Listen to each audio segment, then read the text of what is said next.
It reminded me of her. I think he's going. Oh, excuse me, sorry.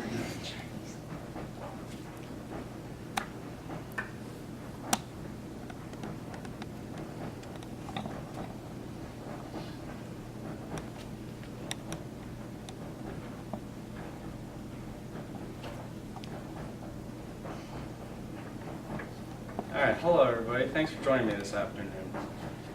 Today, I want to be going over how stress affects us and what is the best way to relieve that stress. Because every day is full of stress. Whether it's in your work, with your coworkers, it's all of much concern to everybody. So, what happens when that gets ahead of us? Well, first, stress is done by two hormones. There's adrenaline, which can relieve pain in really stressful situations, like how police officers respond to situations, or EMS, anything else like that. And then there's another one that lets you kind of like pull out your hair, you're stressed about work or whatever things. And it's a hormone as a reaction to outside stimuli. So how can we manage all of this? Because sometimes it can get really stressful, for lack of a better term, and also very harsh to your health. Well, my key points today are how music is convenient for you to use, how music is very entertaining, and how it can stimulate creativity if you have those really late nights trying to finish your taxes or if you need an art project.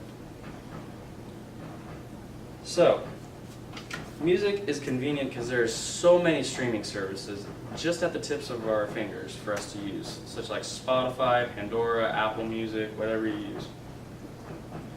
Then there's pretty simple steps that go along with this. You can throw on your car radio, you can put on your headphones, connect it to your computer or your phone, or you can just spin your favorite CD or vinyl. It's pretty simple. So how else is this convenient? Well, a lot of this is recommended by professionals as music therapy, just like Portland Music Therapy up in Oregon. They use a bunch of different styles, like how to cover anxiety with it. If you're angry, you listen to calming music, or if you're stressed, you kind of listen to nature sounds. They find that helps a lot. By a study that I found from askabiologist.com from the Arizona State University, who used two stressors that are pretty intense, public speaking, and complex math. They weren't allowed to use a calculator on that. And so the control just listened to nothing, and then the other two listened to nature, such as like rippling water or birds chirping.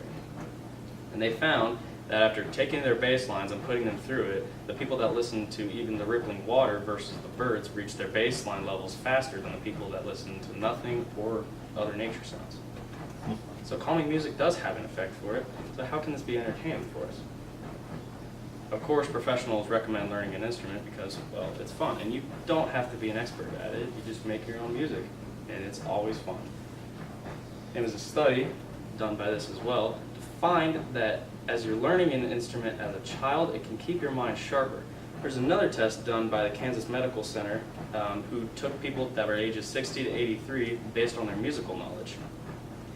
And they found that after taking some tests, the people that had better musical knowledge in those age categories scored a lot higher on those tests. So it definitely keeps your mind sharper. Dancing's always fun. Who doesn't like to dance? And you can also explore your taste. You can find some new bands that can give you a different mood throughout the day. You can put it on some new playlists. Or you can relive some of your old memories that might make you happier. So, how can this stimulate our creativity?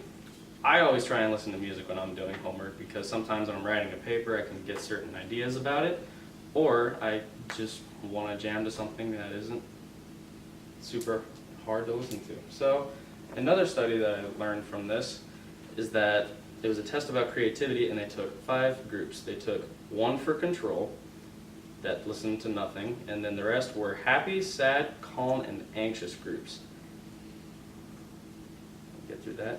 And they found that after taking the test, the groups that listened to happy music scored way better than anybody else on those creativity tests.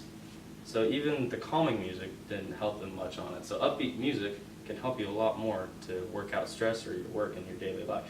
And liking the music had no effect on the scores, which I kind of found weird. So, in conclusion, stress is a daily encounter that we have. although we can't get really rid of it at all, it's going to be something that we're going to have to manage and control throughout our lives constantly.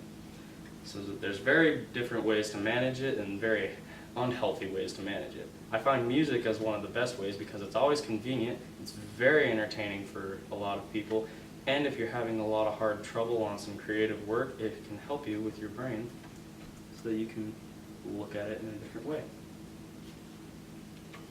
Cheers and thank you.